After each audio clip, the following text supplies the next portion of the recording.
Did you know that the average human consumes the weight of a credit card in plastic every week?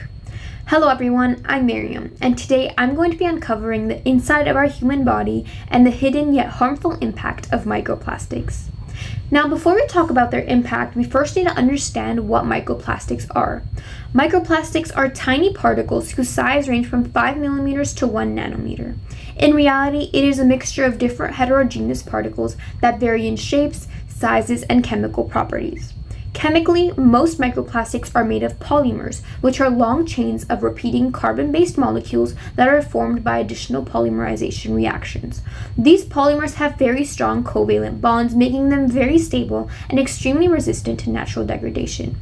Polyethylene is the most common commercial polymer used in industrial packaging like plastic bags, and polypropylene is used for plastic parts like everyday equipment or machinery.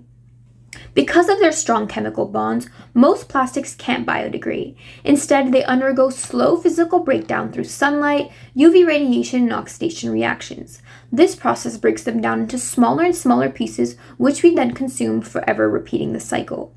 Now, microplastics aren't simply floating around in our oceans. They are actually found living inside organisms. Fish, mussels, plants, and humans all have microplastics in them.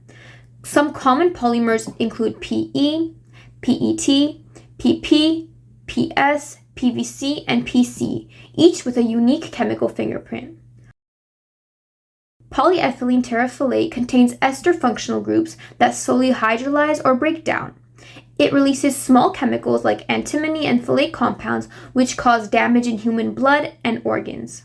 PS, or polystyrene, contains aromatic benzene rings that release styrene monomers, which is a possible carcinogen, meaning that it has been linked to causing cancerous diseases. These rings also make it hydrophobic and attract other pollutants, leaching into food or water and bioaccumulating in marine life.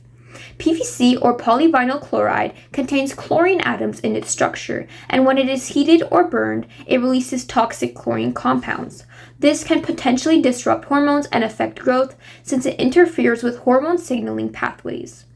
PC, or polycarbonate, contains BPA, which mimics the shape of some natural hormones, causing it to interfere with the endocrine system and disrupt hormonal balance. Now, have you ever wondered why microplastics pass on so easily? Well, there are multiple pathways. In food, drinking water, air pollution, skin contact, even in baby bottles. Their surfaces are very hydrophobic, meaning they attract nonpolar molecules and easily absorb environmental pollutants such as heavy metals, pesticides, and organic pollutants. This occurs because of the van der Waals forces and electrostatic interactions between the plastic surface and these chemicals, forcing them to stick together.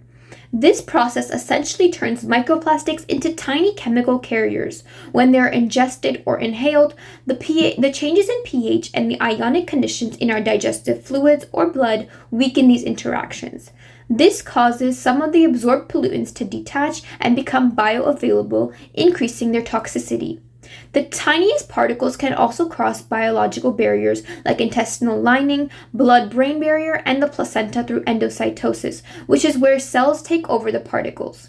Further inside the body, microplastics can cause oxidative stress, forcing the production of reactive oxygen species that damage DNA, proteins, and lipids. The issue at hand is that once inside, microplastics don't just simply sit there. They attack our cells. After triggering oxidative stress, the body attempts to defend itself, but often fails, ultimately leading to chronic inflammation, which slowly harms healthy tissues. Larger chemicals tend to cause stronger inflammatory reactions and cause an overflow of cytokines in the body. The chemicals released from plastics, like BPA and phthalates, tend to mimic natural hormones and disrupt the way our bodies regulate growth, our metabolism, and reproduction. Over time, these imbalances affect major organs as well. The liver starts struggling to filter toxins, the intestine and its microbiome get damaged, and even the brain begins to show signs of inflammation. By using advanced imaging and spectroscopy, some scientists have now linked their findings of microplastics in our organs to many chronic diseases and cancers.